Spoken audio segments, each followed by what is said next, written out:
सुप्रभात। आप सब कैसे हैं? हम सब अच्छे हैं। हम अपनी जान के दुश्मन को भी अपनी जान कहते हैं। हम अपनी जान के दुश्मन को भी अपनी जान कहते हैं। मोहब्बत की इसी मिट्टी को हिंदुस्तान कहते हैं, हिंदुस्तान कहते हैं। जो दुनिया में सुनाई दे उसे कहते हैं खामोशी, जो दुनिया में सुनाई दे उसे कहते हैं खामोशी, और जो आंखों में दिखाई दे उसे तूफान कहते हैं, उसे तूफान कहते हैं। जो ये दीवार का सुराग है साहब, जो ये दीवार का सुराग है, चाइना, अमेरिका, पाकिस्तान साजिशों का हिस्सा है, और इसे हम अपने घर का रोशनदान कहते हैं, रोशनदान कहते हैं। परम सम्माननीय मुख्य अतिथि, मुख्याध्यापक, अन्नाध्यापक गण व मेरे छोटे बड़े भाई व बहनों, आप सभी को गणतंत्र दिवस की हार्दिक शुभकामनाएं। मैं खुशी, देश प्रेम व राष्ट्र निर्माण के उपलक्ष्य पर अपने कुछ विचारों को आपके साथ साझा करना चाहूंगी। आजादी का असली मतलब वही समझ सकता है जिसने कभी गुलामी की हो। हम सब सौभाग्यशाली है कि हमने स्वतंत्र भारत में जन्म लिया। यूं तो आजादी की लौ 1857 में ही जल चुकी थी, जो मशाल बनकर 1947 में हमारे देश को आजाद कराई। प्राचीन, मध्यकालीन, वर्तमान भारत के उदाहरणों से यह स्पष्ट किया जा सकता है कि जब हम फिरंगियों के फेरे में फंस गए थे तो रंगते बसंती की चोला की एक आवाज से टोलों के टोले उमड़ाते थे, और वंदे मातरम के एक नारे से खून में 5-5 डिग्री का जो तूफान उत्पन्न होता था वो अंग्रेजी शासन की जड़ों में तूफान ला देता था।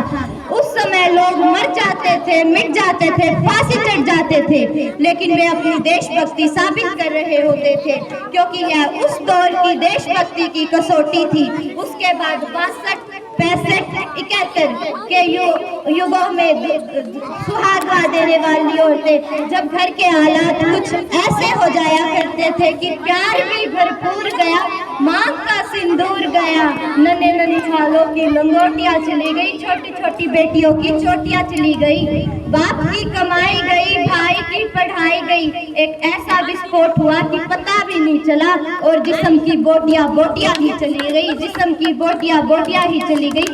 और आपके लिए तो एक आदमी मरा है साहब, हमारे घर की तो रोटियां चली गई, हमारे घर की तो रोटियां चली गई।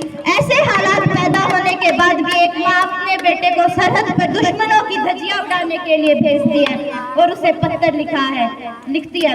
माँ ने पत्र लिखा है बड़े ही चाव से, माँ ने पत्र लिखा है बड़े ही चाव से, पुत्र मेरे तुम मत घबरा जाना, 1 इंच भी पीछे मत हट जाना, चाहे तुम इंच कट जाना, चाहे तुम इंच कट जाना।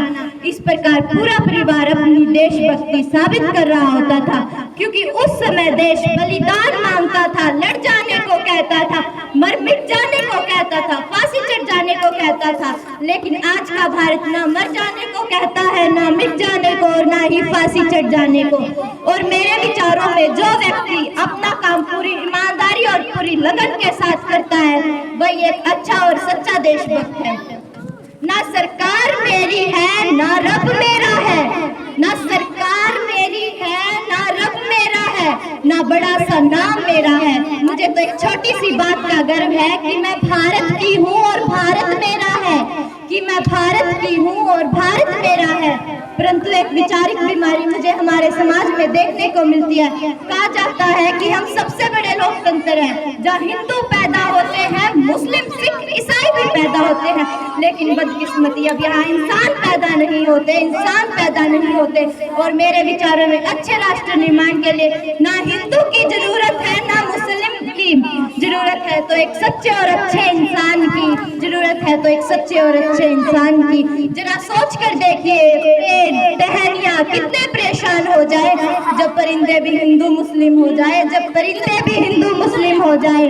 मैं सैल्यूट करना चाहूंगी सरहद पर खड़े उस जवान को, पुलिस को, प्रशासन को और किसान को, देश के हर उस व्यक्ति को जो अपना काम पूरी ईमानदारी और पूरी लगन के साथ करते हैं, जिनके बिना अच्छे राष्ट्र निर्माण की कल्पना करना भी असंभव सा लगता है। और मैं इस मंच पर पूरी जिम्मेदारी के साथ भारत की बेटी यह कहती हूँ कि हमारा राष्ट्र निर्माण तभी संभव हो पाएगा जब हम सब, मैं और आप मिलकर प्रयास करेंगे। अंत में मैं बस यही कहना चाहूंगी कि हिंदुस्तान महान था, हिंदुस्तान महान है